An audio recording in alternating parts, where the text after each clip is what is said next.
Alright, is this thing on? Hello everyone. Today we're gonna do a slightly different video from what we have. Sorry about that.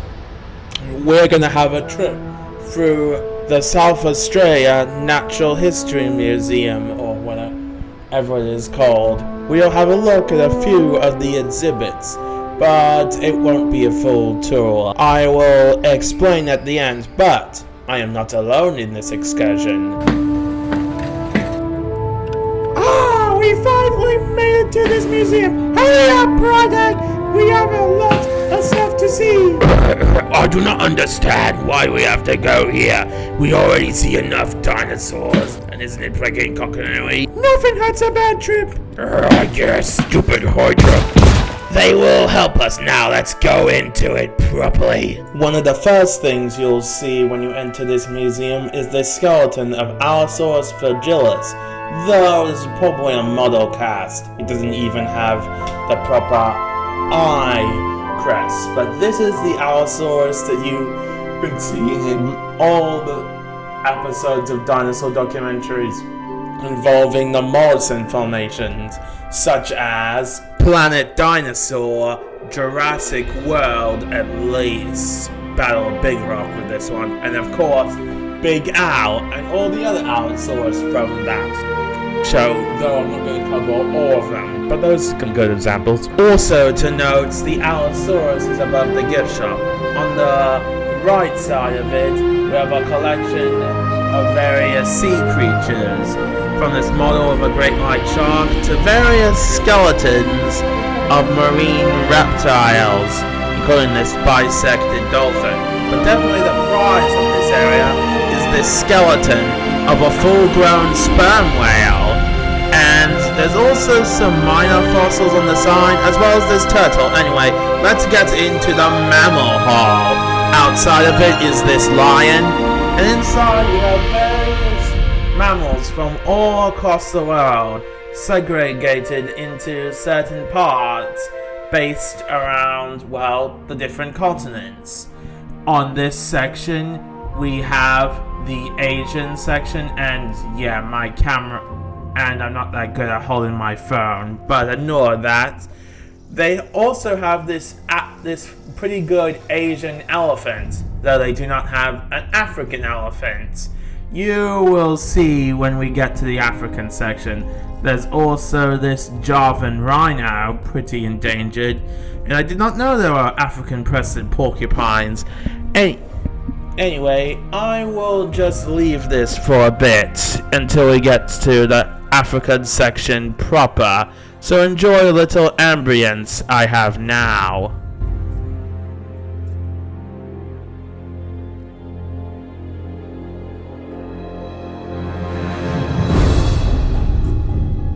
See, that wasn't too long. Now we're into the African section, which contains most of the famous creatures, including this pretty impressive hippopotamus, some more lions, and a variety of other large and medium-sized fauna. I kind of like this buffalo, and of course this is the striped hyena. We also get a variety of chimps and other primate species, even lemurs. And yeah, that is pretty much the African section. Now we have the South American section, which, well, to be frank, there isn't much here, since South America isn't really famous for its mammal diversity, though it does have sloths and tapirs. And, well, let's also have a look at the North American creatures as we slowly go forth into that section, and let's see what our shrimp has to say about this squirrel. Mexican ground squirrel, I do not see how this is different from a normal squirrel. I think they are just a normal squirrel prey to creatures like a gray fox. Stupid mountain goat. Okay then, I guess we'll move on to the North American taxa, with bears, squirrels, possums, not the Australian time, and beavers. There's a decent amount of creatures, and I think I should pause. There's also some North Pole creatures, and later we'll see stuff from the South Pole. But I'm just gonna leave you here for now, for we have something much bigger to discuss.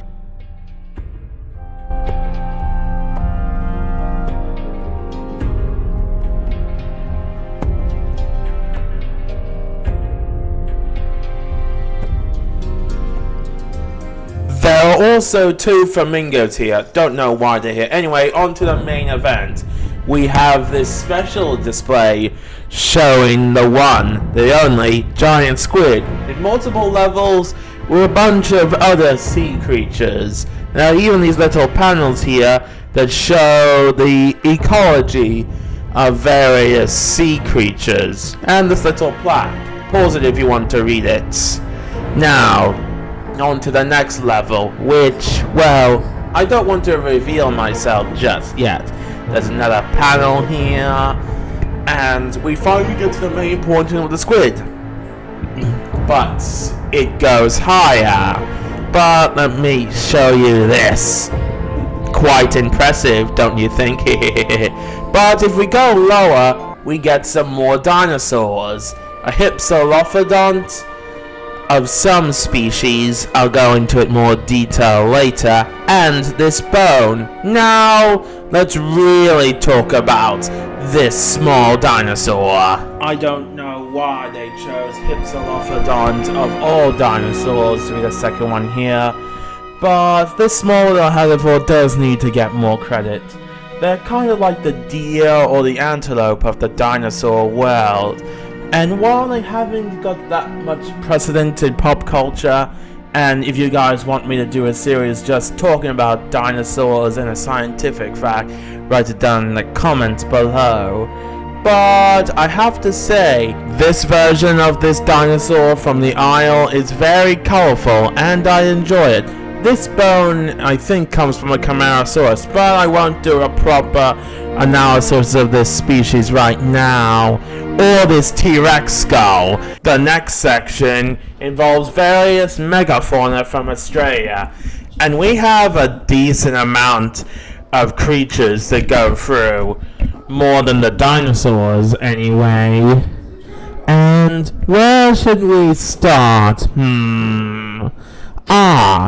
I know. We will start with these ancient kangaroo species and Phyllocaruro.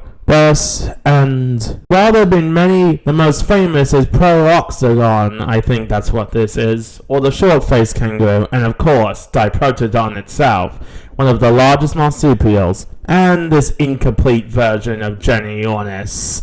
Pretty disappointing. We also have some stuff from other ancient creatures, like these trilobites, and a part of Anomalocaris, and even some smaller bits of prehistoric animals. But this other section I will show off a bit. But we should really get back to these marsupials, like this cast of a marsupial lion. Pretty cool, isn't it? And some remains from Genionis, a giant bird that makes humans look small, and this fossilized skull of a Diprotodon. All of these are here, and there's just way too much to go off. Maybe I'll go species by species. I mean, look at this. There's even a Megalania pit, one of the largest lizards of all. And yeah, now let's move on to something else. This Ice Age section. Or should I say South Pole. Yeah, there's a bit that involves a trip to the South Pole, even with these stuffed animals involved.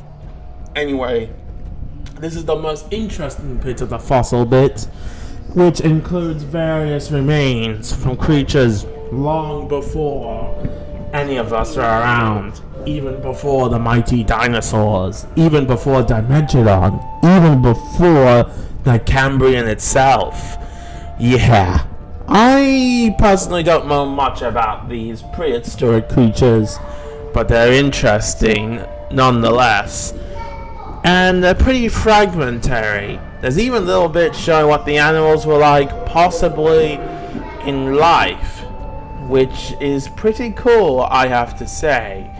There's also a hall filled with submarine reptiles, but it was just too packed today.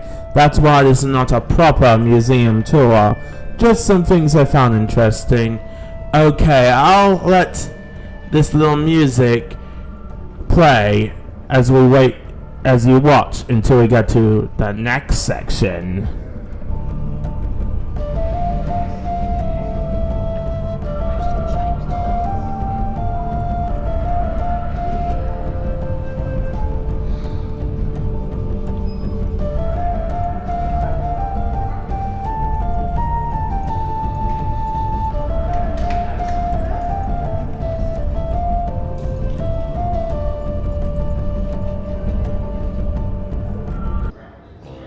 This hall shows an extensive look at Australian wildlife, from creatures that live in the desert, including this pretty cool wedge-tailed eagle, to stuff from all around Australia. And, well, if you don't mind Australian animals, I think I'll just not talk that much. However, let's just say there's a unique comment that our leader of the Baraki has to say. Also that barramundi and these various reptiles are cool. Also, I think these dingoes are kind of small, don't you think? Anyway, gonna shut up for now. Enjoy this museum and a bit of myself.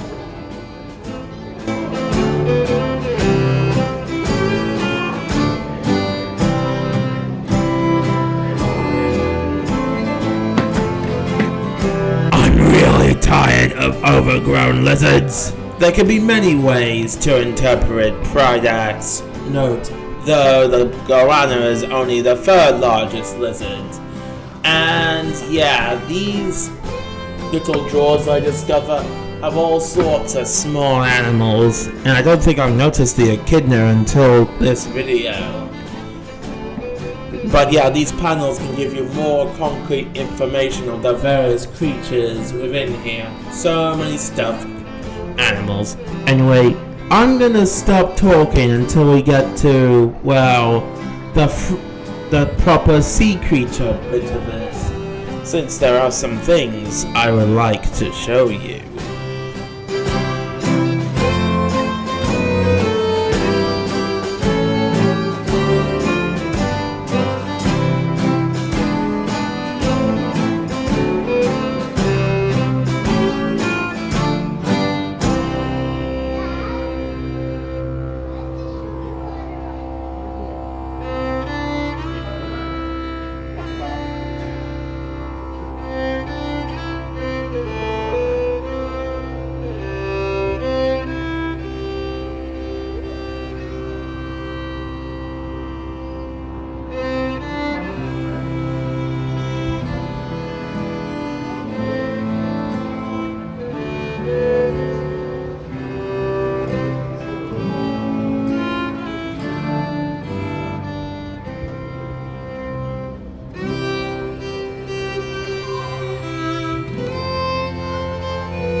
Now we finally reach the area filled with aquatic life, starting from the beaches all the way up to the deeper waters, though the giant squid has already covered the much deeper bits.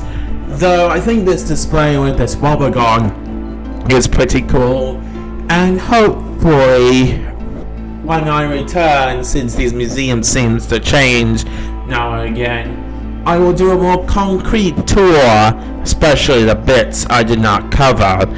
But anyway, let's just enjoy, well, whatever bit of this video we have. Still though, it turns out the Perp Zoo has a pretty good, mega mouth, or at least it used to. I think that's the next museum I have to do. And also they have some nice cycads outside, which I will show you right now. And here are the cycads. Pretty cool. Now let's cut to Pridax and Tarkadox one last time. What an interesting little sign. Don't you think it's cool, Paradak? I think it is a bit stupid, especially given how many dinosaurs are in. Oh, come on, isn't it? Yes, it is bad, especially. Let's get out of here. Stupid Baraki, this sign is very important. And for the rest of you, well, before I go on, let's go to a more appropriate place. That's much better. Now let's get this out of the way right away. Yes, I am making Jurassic Nova Season 2 Episode 2. It's gonna take a while, but it will happen. But the more important thing is, I've been thinking about playing 2 Point Museum, and if this video gets over 100 likes, I will personally make a playthrough of that series and my own personal museum, and hopefully that can happen, but it's ultimately your choice. You know what to do. Like, comment, and subscribe, and hopefully we can do more museum tours in the future. But anyway, bye!